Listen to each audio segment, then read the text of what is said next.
Coulomb's law हम पढ़ चुके हैं।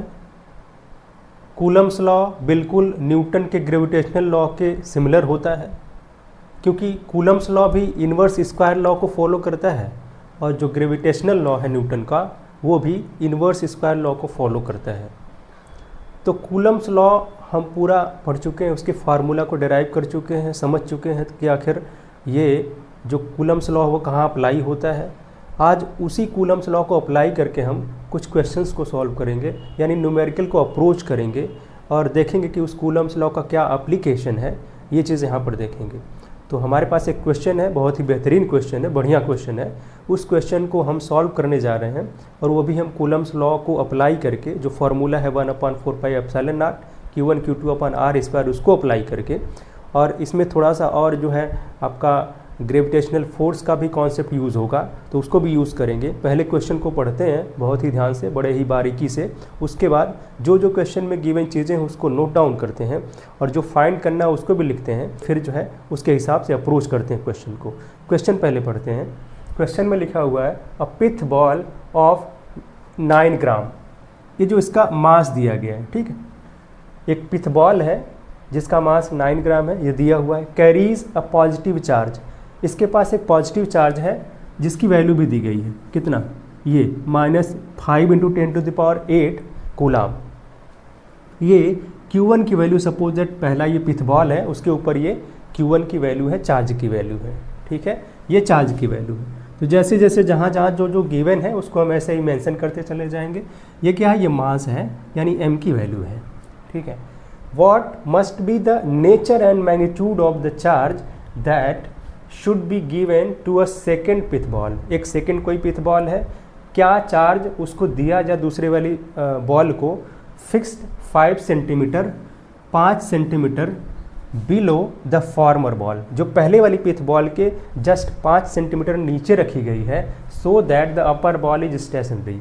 और हमारा पर्पज़ क्या है, तो जो सेकंड बॉल है, जो पिथ बॉल है, उसको क्या चार्ज दिया जाए, किस मैग्नीट्यूड का दिया जाए, किस नेचर का दिया जाए, नेगेटिव दिया जाए कि पॉजिटिव दिया जाए, ताकि जो ऊपर वाली पिथ बॉल है वो स्टेशनरी रहे, वो नीचे की तरफ गिरे ना। अब नीचे की तरफ गिरे ना, उसके लिए क्या करना होगा भाई, नीचे की तरफ गिरने की वजह क्या है, अपना ग्रेविटेशनल फोर्स है जो अर्थ लगाती है किसी हर एक बॉडी के ऊपर, जिसके पास मास होता है उसके ऊपर लगाती है। तो वो जो ग्रेविटेशनल फोर्स है उसको काउंटर करना है, इस इलेक्ट्रिक फोर्स को। कूलम्स लॉ वहाँ अप्लाई करेंगे और वो जो फोर्स होगा इलेक्ट्रिक फोर्स, वो इस ग्रेविटेशनल फोर्स को काउंटर करेगा। बस इन दोनों को इक्वल कर देंगे और फिर दूसरे वाले चार्ज की वैल्यू भी आ जाएगी कि दूसरे वाली पिथ बॉल पर क्या चार्ज होना चाहिए, किस नेचर का होना चाहिए। सबसे पहले थोड़ा एक फिगर बना लेते हैं, रफ फिगर, ठीक है। ऊपर हम लेंगे ये जो पिथ बॉल है जिसका मास है हमारे पास, ये अपना 9 ग्राम, ठीक है, 9 ग्राम ये मास है इसका, और इसके पास मास है तो नीचे की तरफ ये गिरने की प्रॉपर्टी, गिरने की टेंडेंसी इसके पास होगी। और जस्ट इसके 5 सेंटीमीटर नीचे एक दूसरी पिथ बॉल है जिसका मास वगैरह हमको नहीं पता है, लेकिन ये हम जानना चाहते हैं कि इसके ऊपर चार्ज कितना होगा। जबकि पहली वाली पिथ बॉल के ऊपर चार्ज दिया गया है 5 × ये जो लिखा हुआ है 10⁻⁻8 कूलाम, ये इसका मास दिया गया है 9 ग्राम, और डिस्टेंस इनके बीच की दी गई है कितनी, ये जो डिस्टेंस दी गई है वो है भैया कितनी दिया गया भाई, 5 सेंटीमीटर है। 5 सेंटीमीटर को मीटर में बदल लेंगे, क्योंकि जो भी डिस्टेंस रहेगा मेजरमेंट वो मीटर में, और जो ग्राम है, ये जो मास है, ठीक है, पिथ बॉल का, उसको भी हम क्या करेंगे, ग्राम से किलोग्राम में बदल लेंगे, और ये 10⁻³ से मल्टीप्लाई कर दिया जाएगा और ये केजी में हो जाएगा, ठीक है। तो जो ग्राम में है उसको केजी में बदल लेंगे, जो सेंटीमीटर या मिलीमीटर में है उसको मीटर में बदल लेंगे, इतना हो गया। अब दूसरे वाले पिथ बॉल पर हमें चार्ज की वैल्यू पता करनी है, और ये दोनों चार्ज कितनी डिस्टेंस पर है, 5 × 10⁻² मीटर की डिस्टेंस पर है, ये डिस्टेंस भी गिवन है। और चार्ज, पहले पिथ बॉल पर चार्ज हमारे पास है, दूसरे वाले पिथ बॉल पर हमें चार्ज पता करना है, और इन दोनों के बीच में जो फोर्स लगेगा इसको ये कैसे काउंटर करेगा, कैसे इसको स्टेशनरी रखेगा, कैसे इसको नीचे गिरने नहीं देगा। ये पॉजिटिव नेचर का है, ठीक है, ये पॉजिटिव नेचर का है। इसको भी क्या होना पड़ेगा, इसको भी पॉजिटिव नेचर का होना पड़ेगा, तभी तो हो पाएगा ना, तभी ये इसको रिपेल करेगा। इधर की तरफ, ऊपर की तरफ क्या लगेगा, अपना इलेक्ट्रिक फोर्स लग जाएगा, और नीचे की तरफ अपना जो mg है वो तो लग ही रहा है, ठीक है। नीचे की तरफ इसका जो मास की वजह से जो ग्रेविटेशनल फोर्स है वो नीचे की तरफ लग रहा है, तो इसी ग्रेविटेशनल फोर्स को इलेक्ट्रिक फोर्स काउंटर करेगा, और इन दोनों को इक्वेट करके हम Q2 की वैल्यू निकालेंगे। तो बस यहाँ कॉन्सेप्ट समझ में आ गया, नेचर पद समझ में आ गया कि नेचर क्या होना चाहिए, पॉजिटिव होना चाहिए। अगर नेगेटिव रखते तो क्या होता, अगर नेगेटिव रखते तो क्या होता, ये और इसको खींचता अपनी तरफ। एक तो अर्थ खींच ही रही है इसके मास की वजह से, दूसरा ये जो चार्ज अगर हमने नेगेटिव ले लिया होता ये इसको अपनी तरफ और खींचता, फिर स्टेशनरी नहीं रह पाता ये, फिर ये तो गिर ही जाता इसके पास आकर के, हाँ इसके ऊपर आकर गिर जाता और वहाँ स्टेशनरी रहने का कोई सवाल ही नहीं होता। ठीक है, यानी पॉजिटिव नेचर होना चाहिए दूसरे वाले चार्ज का, दूसरे वाले पिथ बॉल पर जो चार्ज है वो पॉजिटिव नेचर का होना चाहिए, तभी ये इसको रिपेल ऊपर की तरफ कर पाएगा और स्टेशनरी रह पाएगा। क्योंकि जो ग्रेविटेशनल फोर्स है अर्थ का वो तो ऑलरेडी नीचे की तरफ लग रहा है, हमें कुछ ऐसा चाहिए जो ऊपर की तरफ लगे, जो उसको काउंटर कर सके। तो ये जो इलेक्ट्रिकल फोर्स है, इलेक्ट्रिक फोर्स है, वो इस ग्रेविटेशनल फोर्स को काउंटर करेगा अगर ये पॉजिटिव नेचर का चार्ज है दूसरे वाले पिथ बॉल पर तब। ठीक है, इसको ए पिथ बॉल सपोज कर लें, इसको बी पिथ बॉल सपोज कर लें। ठीक है, अब ये जो दोनों जो फोर्स हैं उनको इक्वेट कर देंगे। ठीक है, हमारे पास क्या है, एफ ई इलेक्ट्रिक फोर्स बराबर में एफ जी ग्रेविटेशनल फोर्स।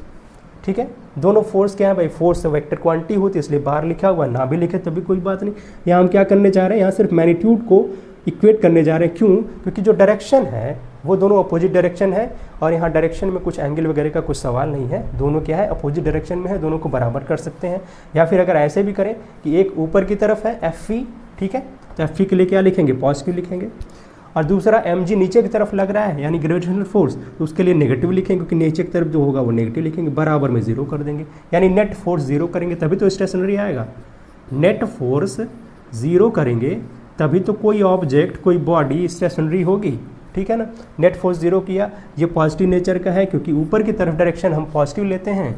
ठीक है, नीचे की तरफ नेगेटिव लेते हैं, राइट की तरफ पॉजिटिव लेते हैं, लेफ्ट की तरफ नेगेटिव लेते हैं। इस हिसाब से हमने क्या किया है कि एफ ई को पॉजिटिव लिया है, एफ जी को नेगेटिव लिया है, और F E minus F G बराबर में जीरो होगा, क्योंकि दोनों मिल करके अगर स्टेशनरी की इक्विलिब्रियम की कंडीशन में ये दोनों का जो सम होगा वो वेक्टर सम वो जो है ज़ीरो होगा। तो यहाँ हमने ज़ीरो किया, अब ज़ीरो करेंगे तो एफ जी ऑलरेडी जो है राइट में चला जाएगा और पॉजिटिव हो जाएगा, तो क्यों ना हम ऐसे कर दें एफ ई बराबर में एफ जी। ठीक है, अब वैल्यू रखते हैं। एफ ई क्या है, कूलम फोर्स है। ये जो इलेक्ट्रिक फोर्स है वो कैसे डिफाइन होता है, कूलम्स लॉ से डिफाइन होता है, जो कहता है कि 1/4 पाई एप्सिलॉन नॉट और Q1 और Q2 अपॉन में जो डिस्टेंस है इन दोनों चार्जेस के बीच में वो, और इक्वल्स टू जो एफ जी है ग्रेविटेशनल फोर्स, वो कैसे लगता है, जब मास किसी के पास होता है तभी लगता है। एम जी जो ये होता है इसकी वैल्यू क्या होती है, एम जी होती है, यानी mass and acceleration, gravitational acceleration. वैसे F equals to M A होता है। ठीक है, सिंपल केस में अगर हॉरिजॉन्टल वो मोशन हो रहा है तब, ट्रांसलेटरी मोशन हो रहा है तब, लेकिन यही अगर अर्थ की ग्रेविटेशन के केस में ये जो ए है वो बदल जाता है जी और एम जी हो जाता है, एफ जी ये जो है अपना एम जी हो जाता है। ठीक, ग्रेविटेशनल फोर्स एम जी हो जाता है, यहाँ एम जी लिखेंगे, एम और जी।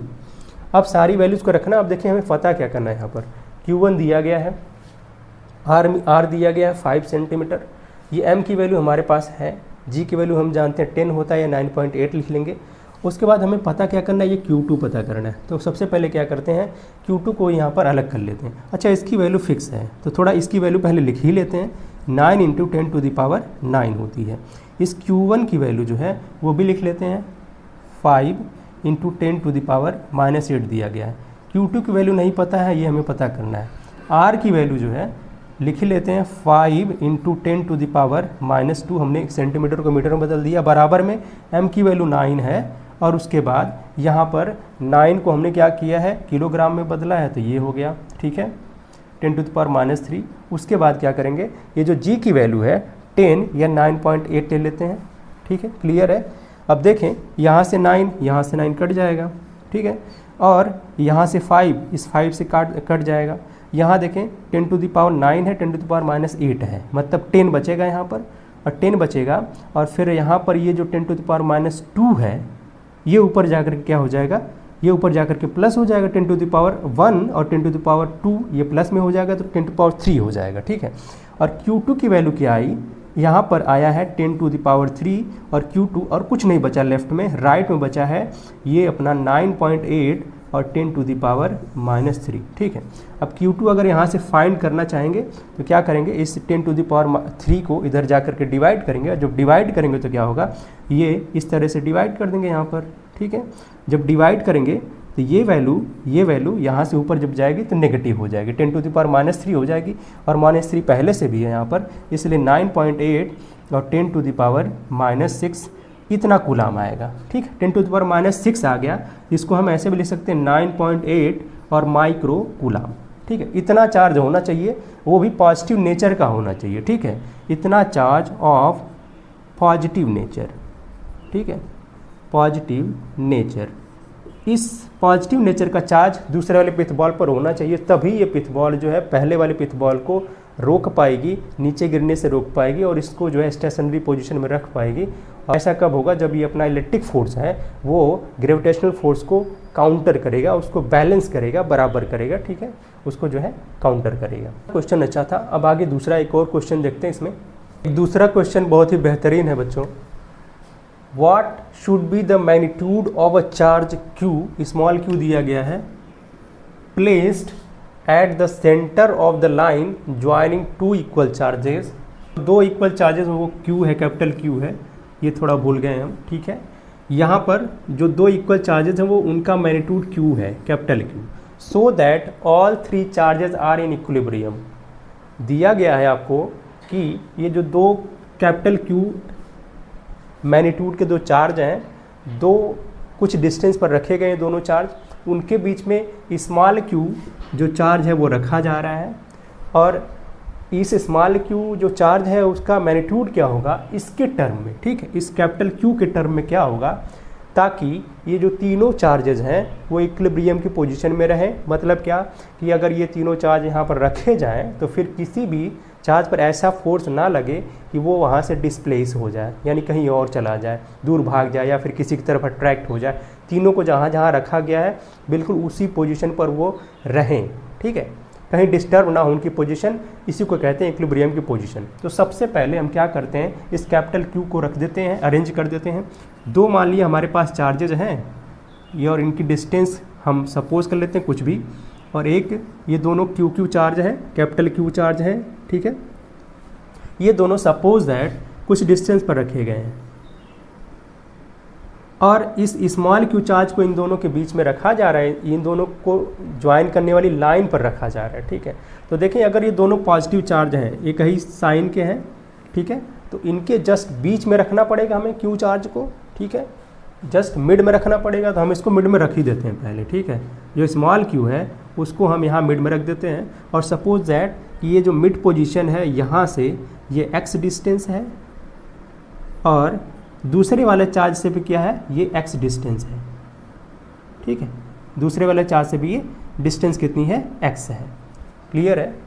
अब क्या करेंगे, अब हमें पता है कि ये जो स्मॉल q चार्ज है, मान लीजिए पॉजिटिव है, ये नेगेटिव है, तो ये वाला किस क्वालिटी का होना चाहिए, किस नेचर का होना चाहिए, ये हम ऐसे ही पता कर सकते हैं। सपोज दैट अगर हमने यहाँ पर पॉजिटिव चार्ज लिया है, ठीक है, पॉजिटिव चार्ज ले लेंगे अगर, तो ये प्लस वाला, ये प्लस q वाला इसके ऊपर ऐसे फोर्स लगाएगा, ये वाला इसके ऊपर ऐसे लगाएगा।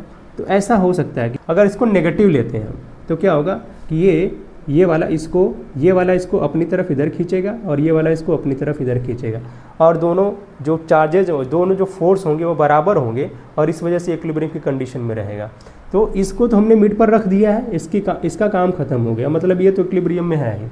बाकी क्या करना है, कहा गया कि ऑल थ्री चार्जेस, यहाँ ऑल थ्री चार्जेस लिखा हुआ है ना, कभी कभी यहाँ लिखा रहता है कि सिस्टम। ठीक है, कि पूरा सिस्टम ही क्या है, इक्विलिब्रियम में है।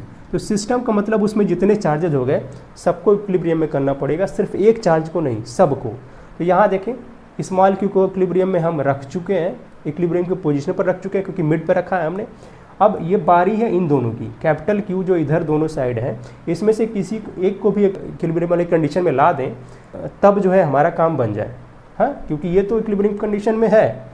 बाकी प्लस q इसके बारे में जानकारी नहीं है, इसके ऊपर जो फोर्स लग रहा है वही नेट फोर्स 0 कर दिया जाए तो ये भी इक्विलिब्रियम की कंडीशन में आ जाएगा। ठीक है, तो इसके मान लिया कि ये A पॉइंट है और ये B पॉइंट है। ठीक है, और ये हमने C पॉइंट लिया है। तो A पॉइंट पर जो प्लस q चार्ज रखा गया है, चाहे B पॉइंट पर जो प्लस q चार्ज रखा गया है, उस पर जो फोर्स लग रहा है बाकी दोनों चार्जेस की वजह से, उसको जोड़ करके 0 कर दिया जाए। ठीक है, तो काम बन जाएगा। तो ये भी इक्विलिब्रियम की कंडीशन में आ जाएगा, और सेम चीज़, सिमिलर चीज़ इसके लिए भी अप्लाई होगी। तो क्या करेंगे, फोर्सेज सम ऑफ फोर्सेस, ठीक है, sum of forces on plus Q at A due to plus Q and small Q, ठीक है। इसकी वजह से क्या चार्ज होगा, ये ज़रा हम यहाँ पर अप्लाई करें।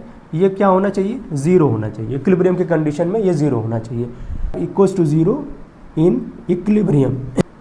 अगर ऐसा रहेगा तब ही ये जो प्लस क्यू चार्ज है वो इक्विलिब्रियम के कंडीशन में होगा। तो हमने ये कंडीशन लगा दी है कि इस प्लस क्यू चार्ज पर जो ए पर रखा गया है उस पर इसकी वजह से, छोटे चार्ज की वजह से, और इसके बिल्कुल बराबर चार्ज है इसकी वजह से जो फोर्स लग रहा है दोनों बराबर होना चाहिए, दोनों का सम जो है ज़ीरो होना चाहिए। तब जो क्या होगा, तब जो है हमारा ये तीनों सिस्टम जो है इक्विलिब्रियम में आ जाएंगे, क्योंकि ये तो पहले से ऑलरेडी इक्विलिब्रियम में है, इसकी बात थी। तो इसको हम इक्विलिब्रियम में लाने की कोशिश कर रहे हैं, इस पर लगने वाले फोर्स को ज़ीरो कर रहे हैं। तो हमने क्या किया, अब देखें ये जो स्मॉल क्यू है इसकी वजह से जो इस पर फोर्स लगेगा, डिस्टेंस हमारे पास है, हमने सपोज करके रखा हुआ है, तो इस पर जो फोर्स लगेगा, ये जो कैपिटल क्यू है इस पर स्मॉल क्यू की वजह से जो फोर्स लग रहा है वो, और दूसरा इसी कैपिटल क्यू पर इसी कैपिटल क्यू की वजह से जो फोर्स लग रहा है वो, इन दोनों को ज़ीरो कर दिया जोड़ करके। तो ये वैल्यू 1/4πε0, और ये वैल्यू क्या है, पहले वाला चार्ज अपना क्यू है, दूसरा वाला स्मॉल क्यू है। उसके बाद डिस्टेंस कितनी है, x है इन दोनों के बीच की, तो x का स्क्वायर कर दिया जाए, क्योंकि इन्वर्स स्क्वायर लॉ होता है अपना कूलम्स लॉ, प्लस कर दिया जाएगा। और ये इन दोनों के बीच में जो फोर्स लग रहा है उसकी बात करेंगे। तो यहाँ पर फिर से 1/4πε0 और Q1 और Q2 की जगह फिर से Q है तो Q का स्क्वायर कर दें, और नीचे देखा जाए कितनी ये डिस्टेंस है, तो x और x यानी 2x है, 2x का होल स्क्वायर करेंगे और बराबर में क्या करेंगे, ज़ीरो कर देंगे। ये बात समझ में आई। अब देखें पूरे पार्ट को क्या करते हैं, राइट में लेकर के आते हैं, ताकि हमें जो है यहाँ से Q की वैल्यू निकल सके, ठीक है। या तो इसको राइट में कर दें या फिर इसको कर दें, अच्छा रहेगा कि हम इस वाले पार्ट को क्या करते हैं, राइट में कर देते हैं, इसको यहीं छोड़ देते हैं। तो 1/4πε0 Q का स्क्वायर हो गया, और यहाँ 2x का स्क्वायर करेंगे तो 4x स्क्वायर हो जाएगा, बराबर में क्या करेंगे, ये वैल्यू इधर जाएगी तो नेगेटिव हो जाएगी। 1/4πε0 और कैपिटल Q है, स्मॉल q है, और x का स्क्वायर है। देखिए x का स्क्वायर यहीं कट गया, 1/4πε0 1/4πε0 से कट गया। यहाँ पर ये जो q स्क्वायर है, एक q जो है इससे कट जाएगा। अब यहीं से हम फाइंड कर सकते हैं, हमें उल्टा करना था, हमने क्या करना था, इसको जो है इधर करना था, कोई बात नहीं, ठीक है। इधर साइड कितना आया है, कैपिटल Q, और इधर माइनस भी है, ठीक है। कैपिटल Q/4 आया है और दूसरी तरफ -q आया है, मतलब यहाँ से जो वैल्यू निकलेगी वो क्या आएगी, Q स्मॉल q जो होगा माइनस कैपिटल Q/4 होगा, ठीक है। यानी ये नेगेटिव नेचर का होगा, ये वाला नेगेटिव नेचर का होगा, और कितनी डिस्टेंस पर होगा, बिल्कुल मिड में रखा गया होगा, और उसका मैग्नीट्यूड क्या होगा, जो ये चार्जेज हैं उनका 1/4, ठीक है, यानी कि उनका चौथाई भाग होगा, ठीक है। इसका क्वार्टर पार्ट होगा, ये जो है इसका क्वार्टर पार्ट होगा, ये जो चार्ज है उसका क्वार्टर पार्ट होगा जो स्मॉल क्यू है, और नेगेटिव नेचर का होगा, अपोजिट नेचर का। तभी जो है ये तीनों चार्जेज जो है इक्विलिब्रियम की कंडीशन में रह पाएंगे, अदरवाइज जो है प्रॉब्लम होगा। ये कोई ना कोई इसको जो है एक दूसरे को रिपेल करेगा, अट्रैक्ट करेगा, और उनकी पोजीशन जो है डिस्प्लेस होगी, ठीक है, अलग अलग। ये खसक जाएगा, वो उसका धक्का मारेगा, ये इसको धक्का मारेगा, ऐसा होता है ना। जब इक्विलिब्रियम की कंडीशन में क्लास भी ना हो तो क्या होता है, बच्चे एक दूसरे को धक्का मारते हैं, और जब टीचर आ जाता है तो क्या होता है, सब शांत हो जाते हैं, इक्विलिब्रियम कंडीशन में आ जाते हैं। क्यों? क्योंकि वो सबको बैलेंस कर लेता है, काउंटर कर लेता है, जो भी फोर्स इधर उधर थोड़ा बहुत डिसबैलेंस हो रहा है ना, उसको वो बैलेंस कर लेता है। ये काम क्लास का मॉनिटर भी करता है भाई। आज हमने जो है कूलम्स लॉ पर बेस्ड 2 ऐसे क्वेश्चन किए जो थोड़े से बहुत अच्छे थे और अच्छी क्वालिटी के थे, और ऐसे क्वेश्चन जो है आपको कंपटीशन में, जेई में और नीट में आते हैं, तो इस वजह से ये क्वेश्चन काफ़ी इंपॉर्टेंट है। और आई होप कि आप सबको ये एक्सप्लेनेशन समझ में आया होगा। हमने कूलम्स लॉ को कैसे अप्लाई किया ये बहुत अच्छे से समझ में आया होगा। और कूलम्स लॉ बिल्कुल बेसिक लॉ है, 2 चार्जेस के बीच में लगने वाले फोर्स को डिफाइन करता है, और इसका ये बिल्कुल जो है ग्रेविटेशनल लॉ के सिमिलर होता है। और कभी कभी कूलम्स लॉ के साथ साथ हम ग्रेविटेशनल लॉ को भी अप्लाई करते हैं, जो हमने इसके जस्ट पहले वाले क्वेश्चन में देखा था। तो आई होप कि आप सबको ये वीडियो अच्छा लगा होगा, और फिर नए वीडियो में आते हैं एक नए टॉपिक के साथ। इसी चैप्टर के एक नए टॉपिक के साथ हम जल्द ही दूसरी वीडियो में आपको एक्सप्लेन करते हुए नज़र आएंगे।